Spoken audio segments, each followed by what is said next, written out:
Sir, நேரடியா அந்த குற்றச்சாட்டை நாங்கள் வைக்கவில்லை என்று சொன்னால் கூட அவர் நடந்து கொண்டிருக்கின்ற முறை, வைகோவோடு வைத்திருக்கின்ற அந்த கூட்டணி, இதையெல்லாம் பார்க்கின்ற பொழுது தமிழ்நாட்டினுடைய முதலமைச்சராக ஜெயலலிதா வருவதற்கு இவர் ஆதரவை கொடுக்கிறார் என்பதை நாங்கள் திடமாக இப்பொழுது நம்புகிறோம்.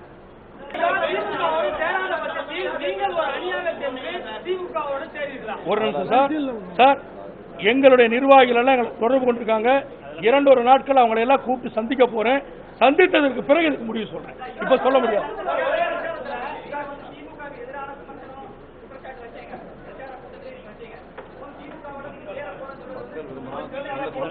ஒரே நிமிஷம் சார், ஒரே நிமிஷம். மக்கள் இன்னைக்கு விரும்புறது ஆட்சி மாற்றம்.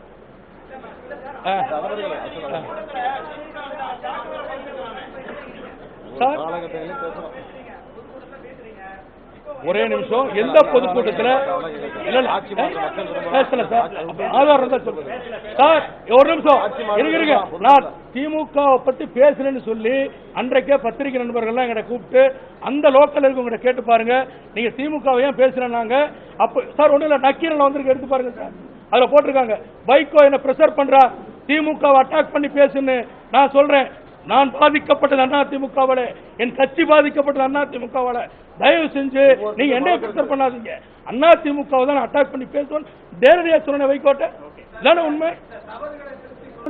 நீங்க ஊழல் குற்றச்சாட்டு விடுங்க. இந்த கூட்டணிக்கு இந்த கூட்டணி உருவானதற்கு காரணமே ஜெயலலிதா. இது அதிமுக பி டீமா செயல்படுது.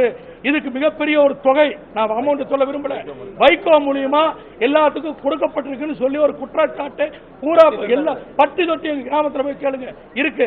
அப்படி இருக்கின்ற பொழுது அந்த கூட்டணியில் இருக்க வைகோ மேலேயோ அல்லது மற்றவர்கள் மேலே இல்லைன்னு சொல்றதை நாங்க எப்படி ஏற்றுக்க முடியும்?